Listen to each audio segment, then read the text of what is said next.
I was diagnosed with cancer in December of 2021. I am taking treatment, and because it is rough on my body, I keep asking myself, why me? I get so frustrated, even though I have a very supportive family. How can I find peace? Well, first of all, I'm so sorry to hear about your diagnosis.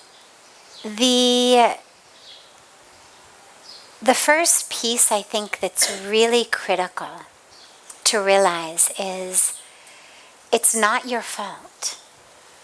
You know, we're in a very interesting time these days with science showing us the power of the mind, right? We now have all of these incredible scientific machines, testing ability to test energy, ability to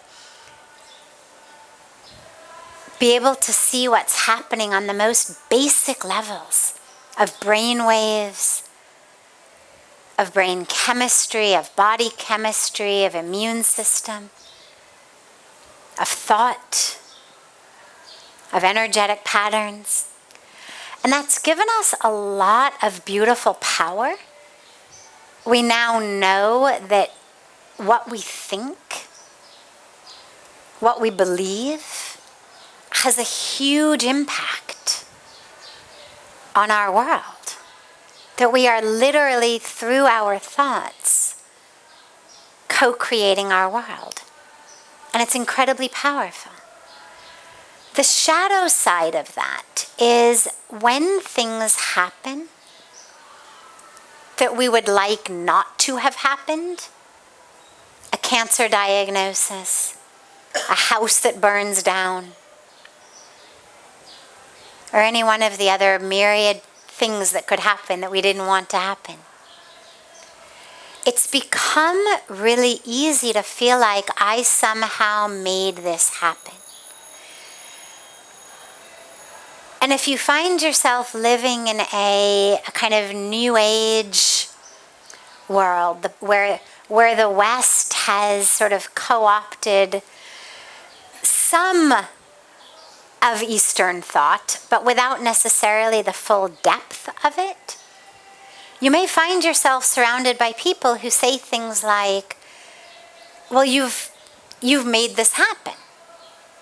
Your thought pattern has created your cancer. And that's just not true. And so it's really critical to realize that yes, we've got this incredible power from our minds to create our world. And our minds are not single-handedly creating our world. My favorite example of this is if you walk off of the rooftop, no matter what mantra you chant, no matter how spiritual you may be, no matter how deeply you may believe that you have wings, you are going to crash to the ground.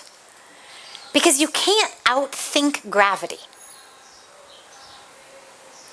As far as laws of energy go, gravity trumps thought. Now, that doesn't mean that thought isn't powerful. It's incredibly powerful. And there are things that happen in our world that are not because we have made them happen with our thoughts. Or that somehow we've done something bad and we are being punished. So the first piece is, this is not your fault. The second piece, though, is you've got a lot of power actually to change your situation. It may be written in your karmic journey that you're actually going to change the workings of your immune system and that you're going to become cancer-free. Or it may be written in your karmic journey that what you're going to change is your lack of peace with this diagnosis. And that the diagnosis will stay, but that you're going to be able to find a peace, a freedom in it, such that your world changes, even though your physical body may not. The best case scenario of a terminal illness is not always to cure it. That implies that our sole purpose of being alive on earth is to be able to string together as many days as we possibly can before we die. In that model, regardless of what you do, achieve, experience, serve, the success of your life is to be measured by the sum total of days you have been able to squeeze out life. But that's not what a successful life is. It's not about the days in the life, but about the life in the days, right? And so we certainly know people who are quite old, but you think, you know what, if I had to die today or change places with that person, I'd rather die today in my life than be 90, 95, 100, but in that person's life. And so the question always to ask ourselves is, how can I, in this situation, whether it's a cancer diagnosis, whether it's having simply failed an exam or gotten fired from your job, or getting left by a spouse or a beloved, or having an accident that, God forbid, handicaps you. The question in every circumstance of life, and by the way, not only the negative ones, the positive ones as well. We get a raise, we get a promotion, we are a huge success, we get married, we get the job. In every circumstance, the question to ask ourselves is, what am I supposed to learn here? What's the lesson? Because karma is not a system of rewards and punishments.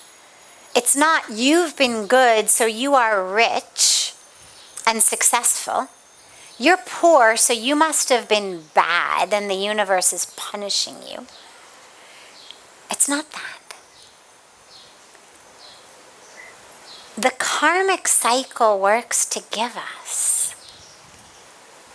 exactly what we need in order to take our next step closer to our awareness. And for some, the next step may come in abundance and success and financial prosperity.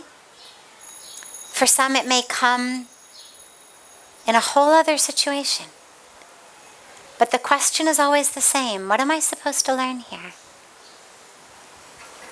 What's the teaching? Why has the universe given me this situation?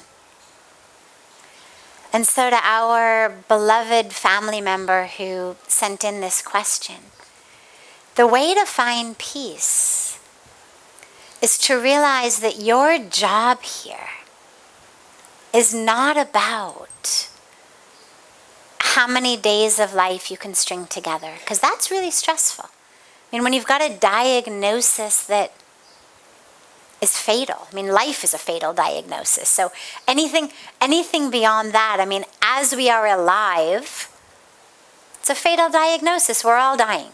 Every one of us. Every one of us has a terminal disease. It's called life. It's going to end in death.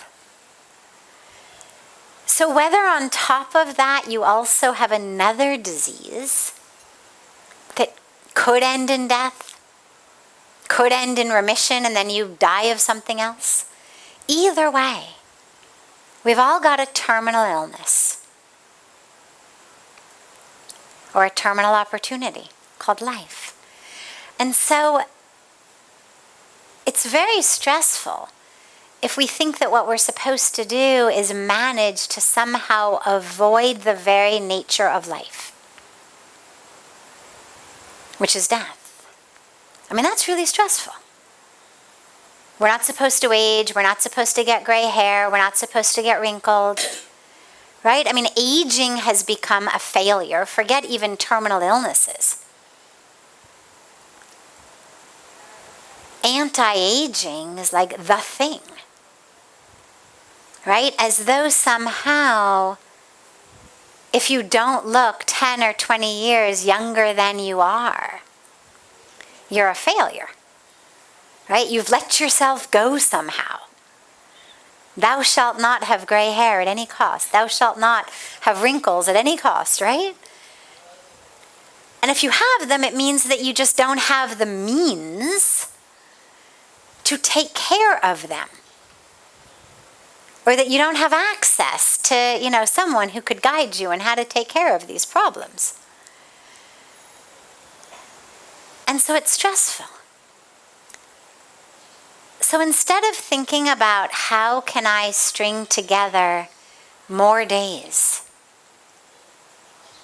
think about how can every moment that I have be one that I utilize to get close to God. Because even with a cancer diagnosis, you may very well die being hit by a car long before the cancer kills you. I mean, not to be morbid, but every time we get in a car, it's a serious possibility. Or you may recover completely and die of something else. I don't know. But neither do you. And all we know is what you've got is this minute. You've got today.